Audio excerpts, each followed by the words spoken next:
Hello दोस्तों, स्वागत है आज की एक नई वीडियो में। दोस्तों आज की इस वीडियो में कक्षा 9 हिंदी गद्य के 6वें चैप्टर निष्ठा मूर्ति कस्तूरबा के प्रश्न अभ्यास कराने वाला हूं। तो देख सकते हो मेरी हैंड रिटेन नोट्स में यहाँ पर आपको दिखा देता हूं, ठीक है ना। यहाँ पर मैंने एक एक क्वेश्चन का अच्छे से सॉल्यूशन कर दिया है। तो पहले मैं आपको बुक में पहले हल कराऊंगा, फिर अपनी नोट में दिखाऊंगा कि कैसे आपको एग्जाम में लिखना है। तो चलिए बिना देरी किए वीडियो को शुरू करते हैं और पूरे चैप्टर के अभ्यास प्रश्न को करते हैं, ठीक है ना। इससे पहले के सभी चैप्टर्स के मैंने अभ्यास प्रश्न करवा दिया है। यदि अभी तक आप नहीं देखे हो तो जा करके चैनल पर कक्षा 9 की प्लेलिस्ट चेक कीजिए। ओके, चलिए देखते हैं यहाँ पर इसके सभी क्वेश्चंस को। तो यहाँ पर देखो क्या कहा गया है, निम्नलिखित गद्यांशों में रेखांकित अंशों की व्याख्या और तथ्यपरक प्रश्नों के उत्तर दीजिए, ठीक है। यहाँ पर देखो पहला गद्यांश क्या है, चाहे दक्षिण अफ्रीका में हो या हिंदुस्तान में, सरकार के खिलाफ लड़ाई के समय जब जब चारित्र का तेज प्रकट करने का मौका आया तो कस्तूरबा हमेशा इस दिव्य कसौटी से सफलतापूर्वक पार हुई हैं। ओके, इससे भी विशेष बात यह है कि बड़ी तेजी से बदलते हुए आज के युग में भी आर्य सती स्त्री का जो आदर्श हिंदुस्तान ने अपने हृदय में कायम रखा है, उस आदर्श की जीवित प्रतिमा के रूप में राष्ट्र पूज्य कस्तूरबा को पहचानता है।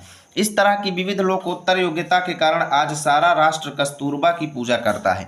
अब इसके देखिए, जैसे अगर ये गद्यांश आपके एग्जाम में आ जाएगा तो सबसे पहले ही आपको क्या कर देना है, एक तरफ लिख देना है चाहे दक्षिण अफ्रीका, उसके बाद लास्ट के 2-3 शब्द जैसे पूजा करता है दूसरी तरफ लिख देना, फिर डैश डैश लगा देना।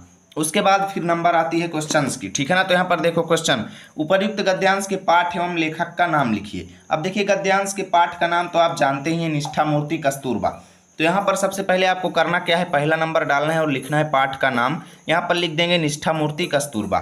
उसके बाद देखो लेखक का नाम पूछा गया है, तो लेखक का नाम आप लोग जानते ही हैं, काका कालेलकर हैं। तो यहाँ पर लिख देंगे लेखक का नाम काका कालेलकर, बस इतना लिख देंगे। या फिर यहाँ पर आप संदर्भ भी लिख सकते हैं, आपको पूरे मार्क्स मिलेंगे, कोई दिक्कत नहीं, ठीक है ना। संदर्भ हेडिंग डाल करके आप पूरा जो संदर्भ जैसे लिखा जाता है, प्रस्तुत गद्यांश हमारी पाठ्य पुस्तक हिंदी के गद्य खंड में संकलित निष्ठा मूर्ति कस्तूरबा पाठ से लिया गया है, जिसके लेखक काका कालेलकर हैं, ऐसा भी लिख सकते हो, लेकिन ये ज़्यादा बेहतर रहेगा क्योंकि यहाँ पर अलग अलग पूछा गया है।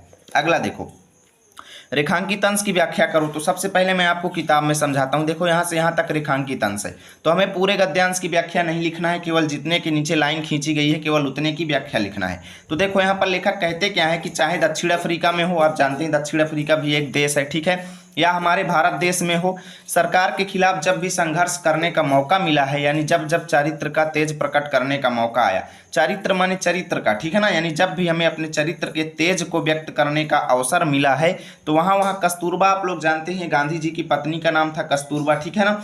तो कस्तूरबा जो है हमेशा इस दिव्य कसौटी से सफलतापूर्वक पार हुई हैं।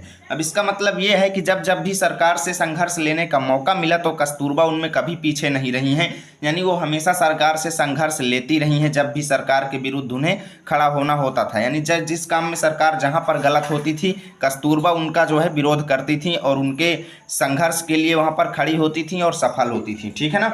मेन व्याख्या यही है। तो इसको लिखेंगे कैसे, रेखांकित अंश की व्याख्या हेडिंग डालेंगे और लिखना शुरू करेंगे। कस्तूरबा का वर्णन करते हुए लेखक कहते हैं कि चाहे भारत में हो या दक्षिण अफ्रीका में, सरकार के खिलाफ संघर्ष के अवसर पर कस्तूरबा कभी पीछे नहीं रही। ओके, और उसका सफलतापूर्वक संचालन किया, यानी कि सरकार के संबंध में जो उन्होंने आंदोलन उठाया उसका सफलतापूर्वक इन्होंने संचालन किया, कभी भी पीछे नहीं रहे उस संबंध में। देखो किस योग्यता के कारण सारा राष्ट्र कस्तूरबा की पूजा करता है, तो आप लोग यहाँ पर देखे होंगे विविध लोकोत्तर योग्यता के कारण, ठीक है ना। तो आप लोगों को बस कुछ नहीं करना, सिंपल सा लिख देना है यहाँ पर कि विविध लोकोत्तर योग्यता के कारण आज राष्ट्र जो है, आज सारा राष्ट्र जो है कस्तूरबा की पूजा करता है। ओके, अब हम आ चुके हैं दोस्तों अगले गद्यांश पर, जो कि आप लोग देख सकते हो, दुनिया में 2 अमोघ शक्तियां हैं, शब्द और कृति। इसमें कोई शक नहीं है कि शब्दों ने सारी पृथ्वी को हिला दिया है, किंतु अंतिम शक्ति तो कृति ही है। देखो महात्मा जी ने इन दोनों शक्तियों की असाधारण उपासना की है। कस्तूरबा ने इन दोनों शक्तियों में से अधिक श्रेष्ठ शक्ति कृति की नम्रता के साथ उपासना करके संतोष माना और जीवन सिद्धि प्राप्त की। अब यहाँ पर देखिएगा काफ़ी स्टूडेंट्स को दिक्कत होगी, लेकिन मैं आपको अच्छे से समझा रहा हूँ। देखो इसके क्वेश्चंस को पहला क्या दिया गया है, उपर्युक्त गद्यांश का संदर्भ लिखिए। तो संदर्भ तो अभी मैंने आपको बताया ही था कैसे लिखना है, एक बार फिर से आप लोग देख लीजिएगा। आप लोगों को एक तरफ लिखना है दुनिया में 2, दूसरी तरफ प्राप्त की, ठीक है। संदर्भ, प्रस्तुत गद्यांश हमारी पाठ्य पुस्तक हिंदी के गद्य खंड में संकलित एवं काका कालेलकर द्वारा लिखित निष्ठा मूर्ति कस्तूरबा नामक पाठ से लिया गया है, बस इतना लिख देना। उसके बाद देखो रेखांकित अंश की व्याख्या मैं पहले आपको बुक में समझाता हूं। यहाँ पर देखो क्या दिया गया है, दुनिया में दो अमोघ शक्तियां हैं। अमोघ का मतलब ये होता है ऐसी शक्ति जिसको अगर हम किसी के ऊपर प्रयोग कर दें तो उसका कोई ना कोई परिणाम जरूर मिले, यानी कि जो कभी भी निष्फल ना हो। ठीक है ना, अमोघ का मतलब होता है निष्फल ना होने वाली शक्ति। जैसे अगर हम कह दें कि आपको अगर ऐसी शक्ति मिल जाए जिससे अगर आप किसी भी किताब को पढ़ेंगे तो पूरा याद हो जाएगा, तो वो क्या हो जाएगी, आपके लिए अमोघ शक्ति हो जाएगी, यानी वो कभी भी आपके लिए निष्फल नहीं होगी। उसे आप जब भी किताब पढ़ेंगे तो आपको याद हो जाएगा। ठीक है ना, लेकिन ये सबको मिलती कहाँ है, इसके लिए काफ़ी ज़्यादा कठिन तपस्या और देवताओं की भक्ति करनी पड़ती है। तो वही यहाँ पर चर्चा किया गया है कि दुनिया में दो अमोघ शक्तियाँ हैं, यानी अमोघ शक्तियाँ मतलब ऐसी शक्तियाँ हैं जो कभी भी निष्फल नहीं होती, जिसका प्रयोग करने पर कोई ना कोई परिणाम हमें जरूर मिलता है। वो दो शक्तियाँ कौन कौन सी हैं, एक शब्द है और एक कृति है। अब देखो शब्द का मतलब क्या होता है, जैसे यहाँ पर आप देखें तो पूरा पैसेज शब्दों में ही लिखा गया है। ठीक है ना, यानी ये तीन अक्षर जुड़े हुए हैं, इसको हम क्या कह देंगे, शब्द कह देंगे। यानी एक या एक से अधिक अक्षर अगर मिल जाते हैं तो क्या बनाते हैं, शब्द बनाते हैं। तो यहाँ पर देखो ये सभी शब्दों से पूरा पैराग्राफ बना हुआ है। तो शब्दों से हम क्या करते हैं, अपनी बातों को कहते हैं या व्यक्त करते हैं दूसरों के सम्मुख। ठीक है ना, तो शब्द क्या होता है, कहना। शब्द का मतलब क्या है, कहना। और कृति का अर्थ क्या होता है, किसी काम को करना या कार्य करना या रचना करना। ठीक है ना, तो कृति का मतलब किसी चीज की रचना करना या काम करना। अब देखो दो ही शक्तियां हैं, एक तो शब्द है जिसके द्वारा हम किसी चीज को कहते हैं, दूसरा क्या है, काम करना। ठीक है ना, इसमें कोई शक नहीं है, कोई संदेह नहीं है कि शब्दों ने सारी पृथ्वी को हिला दिया है। ये बात तो सही है भाई, क्योंकि कोई भी व्यक्ति बिना शब्दों के अपनी बात को व्यक्त नहीं कर सकता।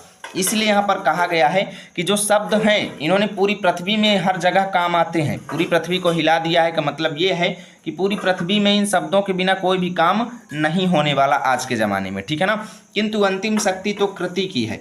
कृति की है मतलब अंतिम शक्ति जो है, जो सबसे ज़्यादा काम में आती है, वो क्या है, कृति की है। क्योंकि कृति मतलब कोई काम करना, क्योंकि यदि हम कोई काम करेंगे नहीं तो वो कैसे होगा, क्योंकि अगर हमें शब्दों को ही व्यक्त करना है तो हमें मुँह से बोलना पड़ेगा। ठीक है ना, तो वो चीज़ यहाँ पर कहा गया है कि भाई जो दूसरी अमोघ शक्ति है, अंतिम अमोघ शक्ति है, वो कृति है, यानी किसी कार्य को करने की है। तो इसको हम कैसे करेंगे, रेखांकित अंश की व्याख्या लिखना कैसे है, आपको पूरा जो है मैं समझा देता हूँ ताकि आपका डाउट क्लियर हो जाए। देखिए आपको हेडिंग डालना है रेखांकित अंश की व्याख्या और लिखना है शब्द अर्थात कहना तथा कृति अर्थात करना। वास्तव में इस संसार की ये ही दो अचूक शक्तियां हैं। अचूक का मतलब जो कभी चूके ना, जिसका कोई परिणाम जरूर मिले। इसमें कोई संदेह नहीं कि शब्दों की शक्ति ऐसी है जिसने सारे विश्व को प्रभावित कर रखा है, किंतु शब्दों की अपेक्षा कृति वाली शक्ति और भी महत्व रखती है। बस ऐसे एग्जाम में आपको लिख देना है। अब देखिए मित्रों अगला क्वेश्चन है आप सभी के सामने, कस्तूरबा कैसी महिला थी। तो आप लोग अगर इसको पूरा पढ़ेंगे तो यहाँ पर आप देख सकते हो कि कस्तूरबा ने इन दोनों शक्तियों में से सबसे अधिक शक्ति कृति की नम्रता के साथ उपासना करके संतोष माना और जीवन सिद्धि प्राप्त की। तो आप लोगों को यहाँ पर देखें तो अच्छे से अर्थ नहीं मिलेगा, तो इसको थोड़ा आप लोग ऐड करके लिख देंगे, क्योंकि आपसे उनकी विशेषता ही पूछी गई है। तो यहाँ पर लिख देंगे कस्तूरबा एक दृढ़ संकल्प वाली महिला थी। बस इतना लिख देना है, आपको पूरे मार्क्स मिलेंगे। अगला देखो, शब्द और कृति का अर्थ स्पष्ट करो। तो अभी मैंने बताया शब्द का मतलब किसी चीज को कहना। ठीक है ना, देखो शब्द और कृति दो अमोघ शक्तियां हैं। शब्द का अर्थ है कहना तथा कृति का अर्थ करना होता है। ठीक है, अगला देखो, गांधी जी ने किसकी उपासना की। तो यहाँ पर आप लोग देखेंगे तो महात्मा गांधी ने इन दोनों शक्तियों की असाधारण उपासना की, यानी शब्द और कृति दोनों की उपासना गांधी जी ने किया था। तो यहाँ पर लिख देंगे मित्रों कि गांधी जी ने शब्द और कृति दोनों शक्तियों की असाधारण उपासना किया है। बस ऐसा लिख देंगे। अब चलिए चलते हैं लास्ट गद्यांश पर और इसे भी आपको अच्छे से समझा देते हैं और सॉल्व करा देते हैं। ठीक है, तो यहाँ पर देखिएगा आपका गद्यांश दिखाई दे रहा होगा स्क्रीन में, थोड़ा जूम आउट करता हूँ। देखिए यह सब श्रेष्ठता या महत्ता कस्तूरबा में कहाँ से आई। यहाँ से ये शुरू होता है गद्यांश और कहाँ तक जाता है, करने का होता है। ठीक है ना, गुणा कर करने का ही होता है। तो यहाँ पर देखिए गया है, तो इसको कैसे लिखेंगे आप लोग, एक तरफ लिख देंगे यह सब श्रेष्ठता, दूसरी तरफ करने का होता है, डैश डैश लगा देंगे। अब यहाँ पर इसके नीचे के क्वेश्चंस मैं आपको सॉल्व करा देता हूँ, इसको पढ़ने में टाइम बर्बाद नहीं करेंगे।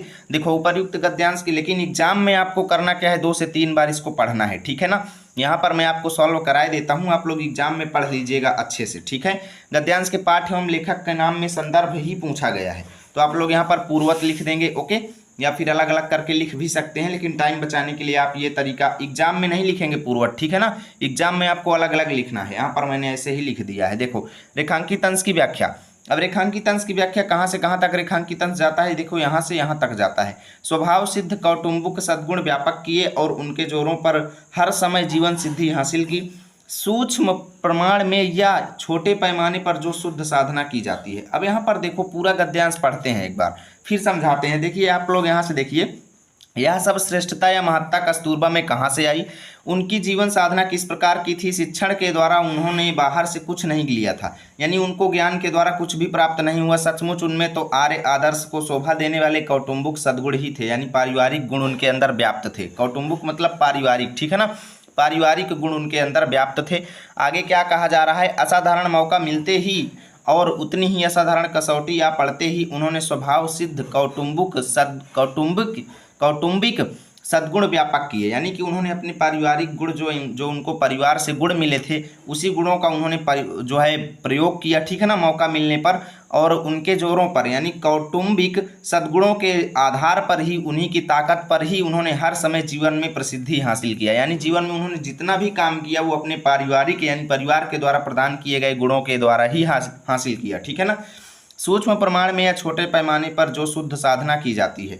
अब देखिए पूरा मैं आपको समझा देता हूँ, आप लोग यहाँ से देख लीजिएगा। छोटे पैमाने पर भी उन्होंने अपने पारिवारिक गुणों के द्वारा ही हर काम किया है। तो इसको कैसे लिखेंगे ये चीज़ मैं आपको बता देता हूँ, ताकि आपका पूरा डाउट क्लियर हो जाएगा, ठीक है ना। अब देखिए आप लोग एक तरफ लिखेंगे रेखांकित की व्याख्या और डबल लाइन कर देंगे। लिखेंगे कस्तूरबा ने शिक्षण द्वारा कुछ नहीं ग्रहण किया था, बल्कि उन्होंने जो कुछ सीखा समझा वह व्यवहारता था, ठीक है ना। वास्तव में उनमें आदर्श कौटुंबिक सद्गुण थे, बल्कि अवसर मिलने पर उन्होंने स्वभाव सिद्ध पारिवारिक सद्गुणों का विस्तार किया और उसी के बल पर जीवन में सफलता प्राप्त किया। छोटे पैमाने पर जो साधना की जाती है उसमें असीम शक्ति होती है। चरित्रवान व्यक्ति सदैव कसौटी पर खरा उतरता है। बस इतना आपको लिखना है, ओके।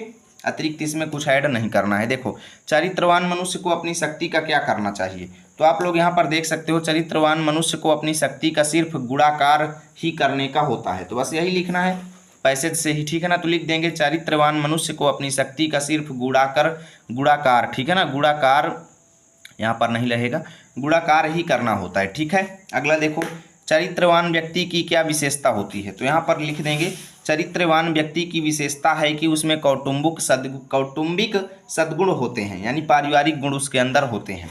अगला देखो किस साधना का तेज लोकोत्तरी होता है, तो आप लोग यहाँ पर देखेंगे, ठीक है ना, उसका तेज लोकोत्तरी होता है। किसका तेज लोकोत्तरी होता है, शुद्ध साधना का, ठीक है ना, शुद्ध साधना का तेज लोकोत्तरी होता है। बस इतना आपको लिखना है और इतने में आपका चैप्टर जो है फिनिश होता है। उम्मीद करता हूँ वीडियो अच्छी लगी होगी। वीडियो को लाइक और शेयर जरूर कर देना। अगले चैप्टर की ऐसी वीडियो चाहिए तो एक कमेंट कर देना, ठीक है ना, और कुछ करने की ज़रूरत नहीं है। वीडियो अच्छा लगा हो तो लाइक और शेयर भी कर देना। मिलेंगे आपके साथ अगले वीडियो में, तब तक के लिए जय हिंद जय भारत।